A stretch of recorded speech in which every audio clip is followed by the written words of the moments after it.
Gordy stated, "Our bigger purpose was to make the world a better place." And that's exactly what he did. This is the mastermind behind Motown, Mr. Berry Gordy.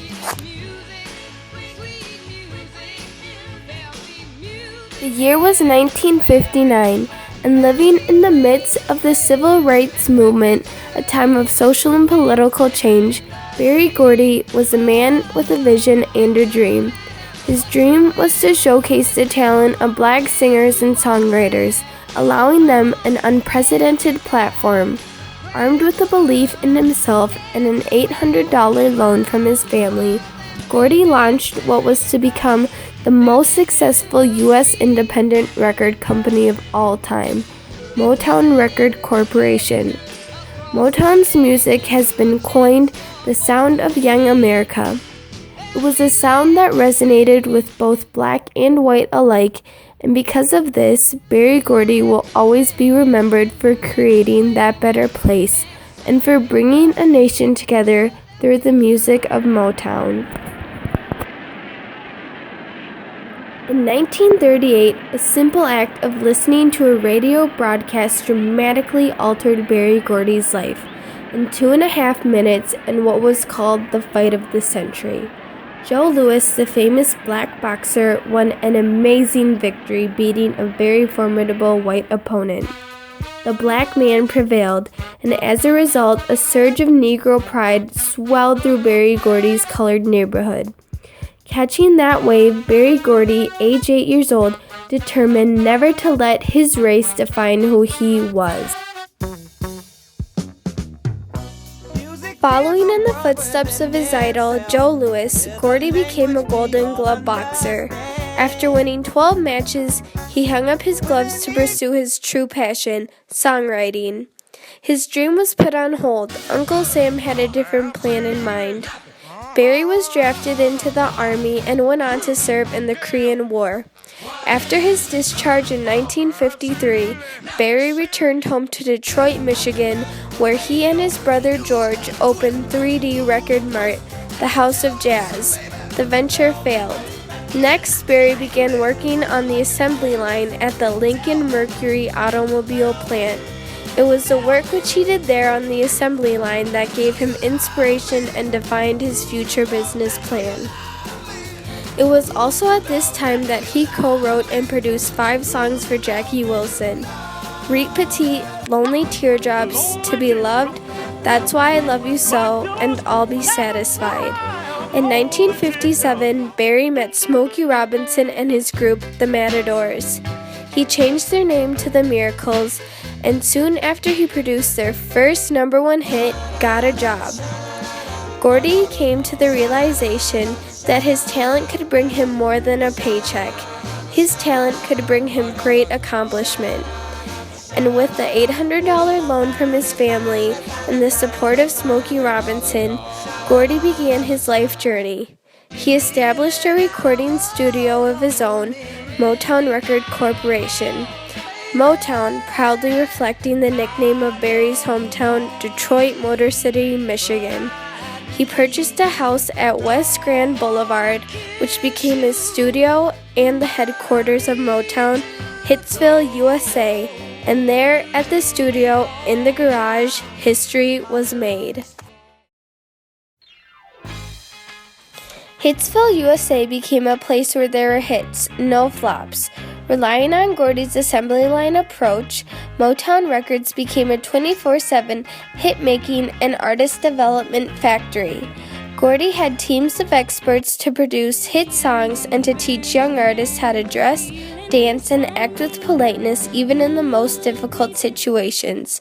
Most importantly, at Motown Record Corporation, a distinctive style was emerging, great songwriting and melodies with a mixture of pop, black gospel, blues, and jazz combined with tambourines, hand clap, horns, rhythms, drums, and bass lines. This music became the soundtrack for the lives of millions of Americans, black and white. Berry Gordy's vision and strong leadership was always evident, and Motown's culture was a very democratic one. He believed in his artists and producers and had a great respect for their ideas and opinions. Indeed, at Motown, everyone had a voice, and their voices were heard. In 1959, Motown's first big hit was Money, That's What I Want. Berry Gordy incorporated 5 labels: Tamla, Gordy, Soul, VIP, and finally Motown. In 1961, Gordy signed some of his most successful artists. They were the Marvelettes, the Supremes, Marvin Gaye, young Stevie Wonder, the Temptations, to name a few. In 1962, shots were fired at a bus in Birmingham, Alabama, where Motown artists were performing. Gordy encouraged the singers to go on with their tour. He wanted his artists to show strength through these hard times, and to demonstrate they were there to stay, and stay they did. One success followed another. By 1965, the Supremes became the first female group to have 5 consecutive #1 singles. They performed at the Copacabana, and they made the cover of Time. The amazing success of these 3 young black women was Motown's success as well. Clearly, color lines had been crossed. The civil rights movement gained more and more leverage. Berry Gordy and Motown Record Corporation played an increasingly prominent role. Gordy's admiration for Dr. Martin Luther King prompted him to release 2 albums of King's most powerful speeches. Also, after Dr. King was assassinated, Gordy put on a benefit concert. This concert launched the Poor People's March to Freedom. After the concert, Gordy and his singers joined the march from Atlanta that would end in Washington, D.C.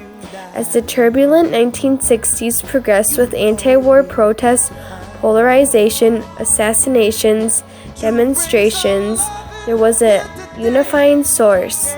And with a nod to Berry Gordy, it was Motown and its music. Berry Gordy gave a new voice to black entertainers and artists. Motown influenced everyone. The music has endured and has become an integral part of American culture. In an era when black entertainers had no artistic freedom, the music of Motown would transcend race boundaries and stand the test of time. Through the years, Berry Gordy signed many talented black artists who changed the face of the recording industry. Most famously were the Miracles, the Temptations, the Four Tops, Gladys Knight and the Pips, the Contours, the Supremes, Diana Ross, Stevie Wonder, the Jackson 5, Martha and the Vandalias, Marvin Gaye, Edwin Starr, and the Marvelettes. Top hits included Please Mr. Postman, Baby I Need Your Lovin', My Girl, Fingertips Part 2, Dancing in the Street, I Heard It Through the Grapevine, Ain't No Mountain High Enough, Reach Out and Touch Somebody's Hand, War, ABC, What's Going On, and Stop in the Name of Love. And the hits go on. By the mid-1960s, Motown had also gained world prominence, especially in the UK. The Beatles loved Motown and covered 3 Motown songs, including Money, That's What I Want, Please Mr. Postman, and You've Really Got a Hold on Me. More and more people had become colorblind, and at last black artists were being played on pop radio and were being watched on national television. The sound of young America had struck a nerve in the social fabric of life. Berry Gordy, a black man living amidst very troubled racial times in Detroit, amazingly became the leader in the pop music industry. Motown produced 90 or more pop hits with their black artists, which is very significant because up until this time, black music had been stereotyped as race music and would never have had a presence in the pop music arena. By thinking outside the record industry box, Berry Gordy virtually created a new genre, the Motown genre.